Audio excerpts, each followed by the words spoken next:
해병대 사령관님?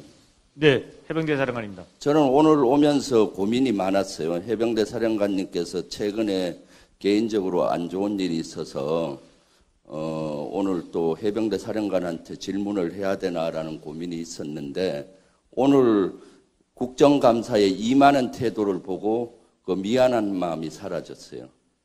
해병대 사령관님은 지난 8월 25일 날 국방위 전체회의 때는 겸손한 자세가 보였는데 지금은 뭐가 이렇게 떳떳하고 뭐가 이렇게 잘났습니까?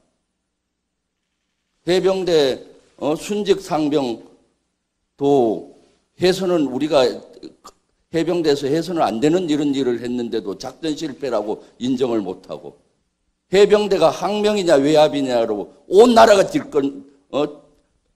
혼란스러운데 뭐가 이렇게 떳떳해요? 그리고 내가 오늘 국정감사 자세를 쭉 보니까 해병대 사령관님은 나중에 위증의 논란이 되는 것들이 너무 많아요. 관련해서 질문하겠습니다. 해병대 사령관은 윤석열 대통령 지시에 항명하고 있는 거랑 마찬가지잖아요. 최근에 뭐라고 지시했어요? 어떤 부분에 대해서 말씀을 하시나요? 국민의 말은 전부 옳다. 반론하지 마라 이런 얘기 들었어요? 안 들었어요? 언론을 통해서 봤습니다. 그럼 그 지시를 따라야 되는데 겸손한 자세를 보이지도 않고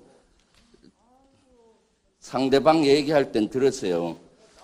그 8월 2일 날 저녁에 해병대 사령관하고 중앙수사대장과 통화 내역 저녁 9시 48분에서 4분 42초 동안 통화한 내용 녹취록 들었죠? 언론에 나온 거 확인했습니다. 그때 통화했습니까?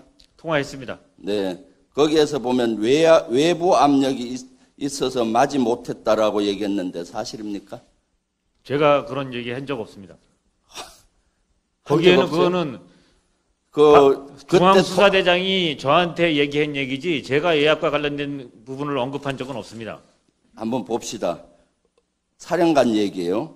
어차피 우리는 진실하게 했기 때문에 잘못된 것 없다. 어차피 우리는 진실하게 했기 때문에 잘못된 것 없다. 이 의미는 뭔가요? 그 부분이 처음에 조사를 할 때, 입건전 조사를 했을 때 성역 없이 조사하라는 그 의미, 저는 저희 수사단 인원들이 동요할까 봐 니네들이 한 거는 그거를 인정해 준다는 부분이고 그래서 다시 한번 한 가지만 말씀을 드리면은 순직 장병 사건과 이첩 보류 지시 위반과는 명확하게 분리돼야 된다고 생각을 하고 있습니다. 묻는 말에만 대답하세요. 어차피 우리는 진실하게 했기 때문에 잘못된 것 없다의 의미는 우리는 원리 원칙대로 했다. 이 말 아닙니까? 그리고 우리 속에는 해병대 사령관과 해병대 수사단이 같이 늘 이렇게 공감을 가지고 해온 거예요. 이건 잘한 겁니다. 두 번째, 이렇게 외압이고 위법한 지시를 하고 있다. 분명히 외압이고 위법한 지시를 하고 있다라고 해병대 사령관 얘기했어요. 이건 외압의 의미 아닌가요? 외압과 관련된 부분이고 그거는 전 수사단장과 법무관리관과의 법률적인 쟁점이 계속 있었던 거를 알고 있었기 때문에 그냥 그거를 들어준 상황입니다. 들어줬는데 이 사령관의 입장은 이것은 분명히 외압이고 위법한 지시로 본 것이죠. 부하한테 지금 거짓말하는 겁니까? 아니 그렇게 본 적 없습니다. 그럼 이 말은 외압이라는 의미 아니에요. 제가 말씀을 드렸지만 그 전에 전 수사단장과 법무관리관과의 법률적인 이견이 많았기 때문에 그 전화 통화의 취지는 수사단의 동요를 방지 위해서 했던 그 목적이기 때문에 저는 들어주는 게 주 목적이었습니다. 참 개변입니다. 개변. 이걸 가지고 삼척동다 초등학생하고 얘기하다 이 문장을 좀 뭐라고 이해하겠어요? 외압이라고 보지. 사령관이 뜻해야지. 지금 해병대 전 장병이 보고 있는데 창피하지도 않아요? 그 다음에 국방부 법무관은 제명을 빼라, 혐의자를 빼라고 했다며 라는 발언이 있어요. 이건 누구한테 들은 거예요? 그거는 제가 알고 있기로는 누구한테 들었어요? 중앙수사대장이 저하고 통화하면서 본인이 얘기한 소리고 그 내용을 누구한테 들었는지는 저는 확인할 수는 없습니다. 정훈이가 국방부 법무관하고 얘네들은 통화한 거 다 있는 거 아니냐?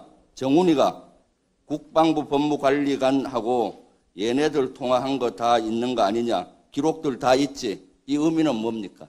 제가 말씀드렸지만 상호 법률적인 이견이 있었고 그거에 대해서 자꾸 얘기를 하면 어차피 그거는 조사를 통해서 밝혀지는 부분이기 때문에 그거는 그렇게 이해를 했습니다. 이것은 공적 통화였습니까? 사적 통화였습니까?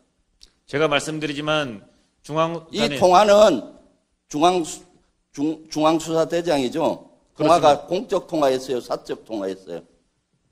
뭐 공적인 통화가 직접적인 거는 수사단 인원의 어떠한 동요를 방지 차원에서 제가 공적 통화였어요? 사적 통화였어요?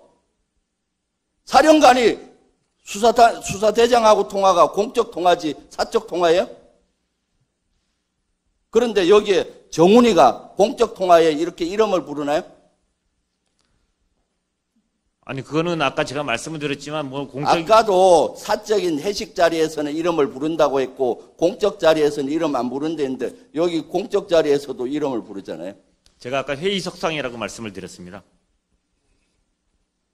이것도 공적 통화예요. 이렇게 사령관은 공사구무를 제대로 못하니까 이렇게 되는 겁니다. 아까도 박대령이 항명해서 사건이 커졌다고 하는데 이것은 적반하장격이에요. 외압 때문에 이렇게 커졌지 어떻게 항명 때문에 커졌어요. 그리고 사령관의 우유부단 때문에 커진 겁니다. 이 보고서 보고 받았죠. 고 상병 이름을 빼겠습니다. 익사사건과 관련자 변경시 예상되는 문제점. 구두로 보고받았습니다. 문서로 안 받았어요? 제가 그 사실을 인지했던 거는 8월 20일 문서로 안 받았어요? 받은 적 없습니다. 그럼 그때 보고 내용이 뭐였어요?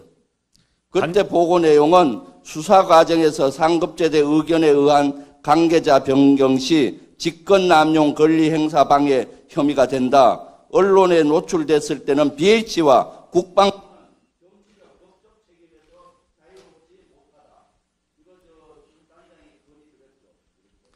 그 세부 내용은 어떤 건지 기억은 할 수는 없습니다. 근데 제가 나중에 그 문서를 봤기 때문에 그 사전에 그걸 문서를 통해서 보고받은 사실은 없고 저희들이 그 내용을 보고받은 사실은 없습니다. 제가 말씀드리지 밑에 세부적인 내용은 모르고 관계자 변경시 이런 문제점이 있다. 유가족이 그거에 대해서 신뢰하지 않는다. 이런 것들은 기억이 나지만 밑에 그 세부적인 내용은 제가 나중에 수사단에서 작성한 문서를 보고 제가 확인을 했던 겁니다. 예. 오후에도 추가 질의 시간이 있으니까 그때 질의해 주시면 감사하겠습니다. 예.